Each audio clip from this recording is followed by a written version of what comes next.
ഇത് ഈ ഓപ്പറേഷൻ സിന്ദൂർ വീണ്ടും ആരംഭിക്കുന്നു എന്ന് പറയുന്നു. എന്ത് അർത്ഥത്തിലാണ് ഈ ഓപ്പറേഷൻ സിന്ദൂർ വീണ്ടും ആരംഭിക്കുന്നു എന്ന് പറയുന്നത്? ഓപ്പറേഷൻ സിന്ദൂർ എന്ന് പറയുമ്പോൾ ഓപ്പറേഷൻ സിന്ദൂർ 1 പാർട്ട് 2 അല്ലെങ്കിൽ ഫേസ് 1 ഫേസ് 2 എന്ന് പറയുന്നത് പോലെ ഫേസ് 2 ആണ്. അതിന് നമ്മൾ ആയുധങ്ങളൊന്നും ഉപയോഗിക്കുന്നില്ല. ആയുധങ്ങൾ ഉപയോഗിക്കാതെ എങ്ങനെ പാകിസ്ഥാൻ ഒരു പ്രഹരം കൊടുക്കാം എന്നുള്ളതാണ് ആലോചിച്ചുകൊണ്ടിരിക്കുന്നത്. അത് സത്യത്തിൽ പറഞ്ഞാൽ അതൊരു വരുണാസ്ത്രം തന്നെയാണ്. വരുണാസ്ത്രം എന്ന് പറയുമ്പോൾ തന്നെ ചേട്ടന് ഒരു ധാരണ കിട്ടിയിട്ടുണ്ടാവും. വെള്ളം കൊണ്ടുള്ള കളിയാണ്. ഒരു ചെറിയ കാര്യം ചോദിച്ചോട്ടെ, നമ്മൾ ആദ്യം ഓപ്പറേഷൻ സിന്ദൂർ ഫസ്റ്റ് ചെയ്തത് നമ്മളെ ചൊറിയാൻ വന്നിട്ടാണ് നമ്മൾ ചൊറിഞ്ഞത്. ചൊറിഞ്ഞ് അതിൽ ഈ പറയുന്ന രീതിയിൽ നമ്മൾ ആയുധം എടുക്കാതെ ചെയ്ത ഒന്നാണ് ഈ നദീജലം ബ്ലോക്ക് ചെയ്തത്. അതെ, സിന്ധു നദീജല കരാറ് ബ്ലോക്ക് ചെയ്തത്. അപ്പൊ അങ്ങനെ തുടങ്ങി ആയുധം എടുക്കാതെ ചെറിയ ചെറിയ പ്രഹരങ്ങൾ ഇങ്ങനെ കൊടുത്തുകൊണ്ട് വരികയാണ്. ദെൻ ആയുധം എടുക്കാതെ കാരണമില്ലാതെ ഉള്ളതാണ് രണ്ടാമത്തത്, അല്ലെ?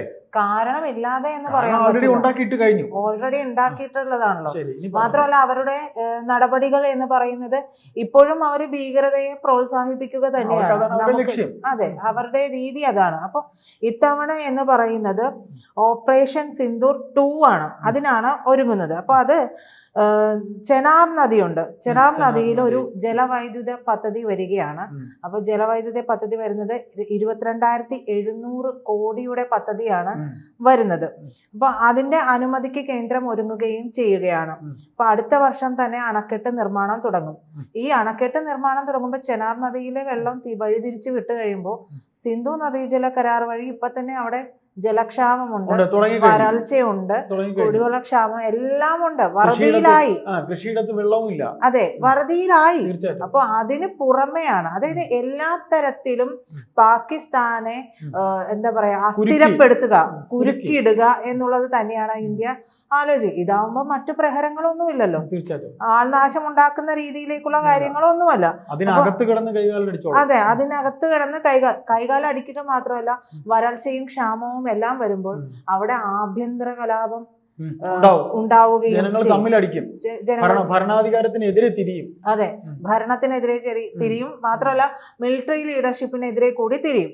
അപ്പോ ഇത് ദീർഘകാല പരിഗണനയിലുള്ള സവാൽകോട്ട് ജലവൈദ്യുത പദ്ധതിക്കാണ് ഇപ്പോൾ കേന്ദ്ര സർക്കാർ അനുമതി നൽകുന്നത്. അപ്പോൾ അതിന്റെ അർത്ഥം എന്ന് പറയുന്നത് ഫയർ ചെയ്യാതെ, അതായത് ഹൈപ്പർസോണിക് മിസൈൽസോ അല്ലെങ്കിൽ മറ്റുള്ള കാര്യങ്ങളൊന്നും ആയുധങ്ങളൊന്നും ഉപയോഗിക്കാതെ ഒരു മാരകമായ ഒരു പ്രഹരം പാകിസ്ഥാനെ ഏൽപ്പിക്കുന്നതാണ് ഈ പദ്ധതി വഴി ഉണ്ടാകുന്നത്. അപ്പോൾ ഇതിന്റെ അടുത്ത വർഷം ഇതിന്റെ ആദ്യ ഘട്ടത്തിന്റെ നിർമ്മാണ പ്രവർത്തനങ്ങൾ തുടങ്ങുമെന്നാണ് വ്യക്തമാക്കിയിരിക്കുന്നത്. അപ്പോൾ സവാൽകോട്ട് പദ്ധതി നിർവഹണ ഏജൻസിയെ ദേശീയ ജലവൈദ്യുത കോർപ്പറേഷനെ ചുമതലപ്പെടുത്താനാണ് സർക്കാർ നീക്കം തുടങ്ങിയിട്ടുള്ളത്.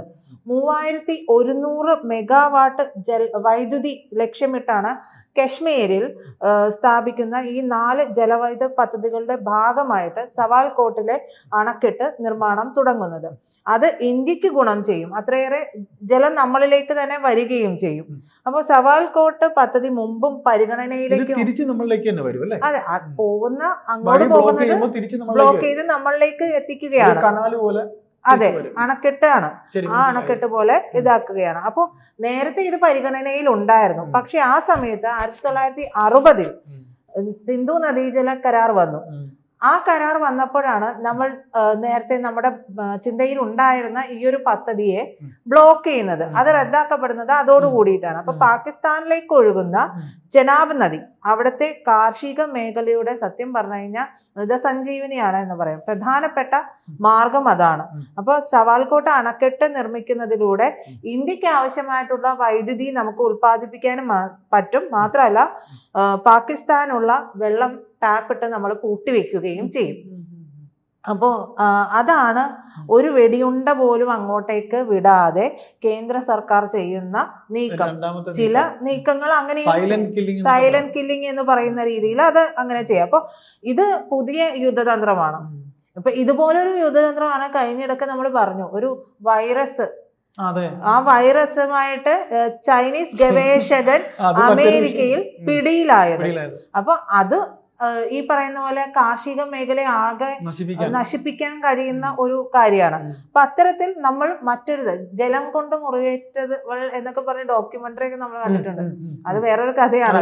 പക്ഷെ എന്തായാലും ജലം കൊണ്ട് മുറിവേറ്റ പാകിസ്ഥാൻ എന്ന് നമുക്ക് വേണമെങ്കിൽ ഇനി വരും ഭാവിയിൽ പറയാൻ പറ്റും. ആ രീതിയിലുള്ള ഒരു തിരിച്ചടിയാണ്. കാരണം ഒന്ന്, നമ്മൾ സിന്ധു നദീജല കരാറ് റദ്ദാക്കിയപ്പോൾ തന്നെ അവർ ഇടക്കിടക്ക് പറയും ഞങ്ങൾ എന്തിനു തയ്യാറാണ്, നിങ്ങളൊന്ന് ക്ഷമിക്കൂ, ഞങ്ങൾ എന്തിനു തയ്യാറാണ്, ഒത്തുതീർപ്പിന് തയ്യാറാണ്. അതെ, US-ന്റെ അടുത്ത് എന്നിട്ട് പറയും USA ഒന്ന് പറയൂ ഇന്ത്യയുടെ അടുത്ത്, ഞങ്ങൾ അതെ. പിന്നീടും അവർ ചെയ്തുകൊണ്ടിരിക്കുന്ന ചേട്ടൻ പറഞ്ഞുള്ള ഈ കുഴുത്തിരിപ്പ് തന്നെയാണ്. അപ്പൊ അത്തരത്തിൽ ചെയ്യുന്നവർക്ക് രണ്ടാമത്തെ മേജർ അടിയായിരിക്കും ഇത്. ഈ അണക്കെട്ട് വരുന്നത് ഒരു മേജർ അടിയാണ്. നമ്മൾ വളരെ സില്ലിയായിട്ട് അതിനെ കരുതുന്നതിൽ അർത്ഥമില്ല. ഒരു പ്രദേശത്തെ അല്ലെങ്കിൽ ഒരു രാജ്യത്തിന്റെ കാർഷിക മേഖലയെ ആകെ തകിടം മറിക്കുക എന്ന് പറയുമ്പോൾ അപ്പോഴും അവരുടെ സമ്പദ്ഘടന ഒന്നും കൂടെ കീഴ്പോട്ട് പോകും. തീർച്ചയായിട്ടും ആ കീഴ്പോട്ട് സത്യത്തിൽ ഒരുപക്ഷെ ഉള്ളിൽ ഇന്ത്യയുടെ ഉള്ളിൽ എന്ന് പറയുന്നത് വിഷമമുണ്ടാവും, സാധാരണക്കാരുണ്ട്. പക്ഷേ ഈ പൊളിറ്റിക്കൽ മിലിറ്ററി ലീഡർഷിപ്പിനെ ഒരു പാഠം പഠിപ്പിക്കണം. ഈ ഭീകരന്മാരെ ഇല്ലാതെയാക്കണമെന്നുണ്ടെങ്കിൽ നമുക്ക് ചില കാര്യങ്ങൾ കണ്ണും പൂട്ടി ചെയ്തു തന്നെ ആകണം. അങ്ങനെ ഒരു ചിന്തയിലാണ്. അതായത് 60കളില് ഇത്തരത്തിൽ ഉണ്ടായിരുന്ന ഒരു കാര്യം മാറ്റിവെക്കപ്പെട്ട ഒരു കാര്യം നമ്മൾ വീണ്ടും അത് കൊണ്ടുവരണമെന്നുണ്ടെങ്കിൽ, പൊടി തട്ടി എടുക്കണമെന്നുണ്ടെങ്കിൽ നമ്മുടെ ആവശ്യം, നമുക്ക് അവരെ തിരിച്ചൊരു പാഠം പഠിപ്പിക്കുക എന്നുള്ളത് വളരെ അത്യാവശ്യമാണ്. അത് 24 മണിക്കൂറും നമ്മൾ ഈ പറയുന്ന പോലെ മിസൈൽസ് വിട്ടിട്ടും ഡ്രോൺസ് വിട്ടിട്ടും അതൊക്കെ ആവുമ്പോൾ അതിനും ചെലവേറെയാണ്. അപ്പൊ പട്ടിണിയിലേക്ക് പോവാ. അപ്പൊ ആ ചെലവിനേക്കാളും നമ്മുടെ വൈദ്യുതി മേഖലയ്ക്ക് ഗുണം ചെയ്യുന്നതും അവർക്ക് ദോഷം ചെയ്യുന്നതുമായിട്ടുള്ള ഒരു കാര്യം. നിസ്വാർത്ഥമാണ് എന്നൊന്നും നമുക്ക് പറയാൻ പറ്റില്ല. പക്ഷെ ഭീകരതയ്ക്കെതിരെ നിലപാടെടുക്കുമ്പോൾ ചിലപ്പോൾ കണ്ണടച്ച് തന്നെ നമ്മൾ ചില നിലപാടുകൾ എടുക്കേണ്ടി വരും അവർക്ക്. കാരണം അവർ ആദ്യം പറയുന്നു വെടി നിർത്താമെന്ന് പറയുന്നിട്ട് അവർ തന്നെയാണ് വെടിനിർത്തൽ ആ സമയത്ത് തുടങ്ങുന്നത്. ആ തുടങ്ങുന്ന സമയത്ത് തന്നെ ഇവരുടെ നിലപാട് നമുക്ക് വ്യക്തമാണ്. ഇവർ പലപ്പോഴും നമ്മളോട് പറയും ഞങ്ങൾ ഇനി ഒന്നിനുമില്ല കേട്ടോ, ഞങ്ങൾ മാറുകയെന്ന് പറയും. എന്നിട്ട് നമ്മൾ ഇങ്ങോട്ട് തിരിഞ്ഞ് ഒരു ശ്വാസമൊക്കെ എടുത്ത് ഇങ്ങോട്ട് നീങ്ങുമ്പോഴേക്കും ഇവരവിടെ നിന്ന് പൊട്ടിക്കും. അപ്പൊ ഇതാണ് സാധാരണ ചെയ്തുകൊണ്ടിരിക്കുന്നത്. തീവ്രവാദികൾ. അതിന് സൈന്യത്തിന്റെ ഒത്താശയുണ്ടല്ലോ, സൈന്യത്തിന്റെ ഒത്താശ. ഇത് രണ്ടും ഈ നമ്മൾ പറയില്ലേ എന്താ പറയാ, അതെ അതേപോലെയാണ്. അതെ, അതേ രീതിയിലാണ് അവര് ചെയ്തുകൊണ്ടിരിക്കുന്നത്. അപ്പൊ പിന്നെ അതിൽ മറ്റൊന്നും പറയേണ്ടി വരുന്നില്ലല്ലോ. ആ രണ്ടുപേരുടെയും സഹായം, പരസ്പര സഹായ സഹകരണ സംഘത്തിലൂടെയാണ് അവരുടെ പ്രവർത്തനം മുഴുവനും നടക്കുന്നത്. അത്തരത്തിലാണ് കാര്യങ്ങൾ. അപ്പോൾ ജലവൈദ്യുത ഉൽപാദനത്തിന്, അതായത് വൈദ്യുത ഉൽപാദനത്തിന് പുറമെ ജമ്മു കാശ്മീരിലെ റെയ്സി, ഉധംപൂർ മേഖലകളിൽ ജലസേചനത്തിനും സവാൽകോട്ട് അണക്കെട്ട് സഹായകരമാകുമെന്നാണ് പറയുന്നത്. അപ്പോ മറ്റ് അണക്കെട്ടുകളിൽ നിന്ന് വ്യത്യസ്തമായി വെള്ളം വൻതോതിൽ സംഭരിച്ച് നിർത്താതെ സുസ്ഥിരമായിട്ടുള്ള ഒരു വൈദ്യുത ഉൽപാദനവും കാലാവസ്ഥാ മാറ്റത്തിനനുസരിച്ച് നദീജലത്തിന്റെ നിയന്ത്രണമാണ് സവാൽകോട്ട് അണക്കെട്ടിന്റെ ലക്ഷ്യം. അപ്പൊ ഇതെല്ലാം പറയുമ്പോൾ നമുക്ക് നമ്മുടെ കാര്യം പറയാം. ഞങ്ങൾക്ക് ഇവിടെ വെള്ളം ആവശ്യമുണ്ട്, ഞങ്ങൾക്ക് ഇവിടെ വൈദ്യുതി ഉൽപ്പാദിപ്പിക്കാൻ ആവശ്യമുണ്ട്, ഇത് മുമ്പേ ഞങ്ങൾ ഉണ്ടാക്കി വെച്ച പ്രോജക്റ്റ് ആണ്, ഞങ്ങൾ ഇപ്പോൾ ഇത് ചെയ്യുന്നേ. അതെ, നമുക്ക് അങ്ങനെയും പറയാം. അപ്പൊ എന്തായാലും ഒരു വരുണാസ്ത്രം തന്നെയാണ് ഓപ്പറേഷൻ സിന്ദൂർ 2 ഫേസ് 2 നമ്മൾ അവർക്ക് കാണിച്ചു കൊടുക്കാൻ. നിശബ്ദം ഇത്തരം പണികൾ ഇന്ത്യ ഇനി തിരിച്ചു കൊടുത്തു തന്നെ കൊടുക്കും.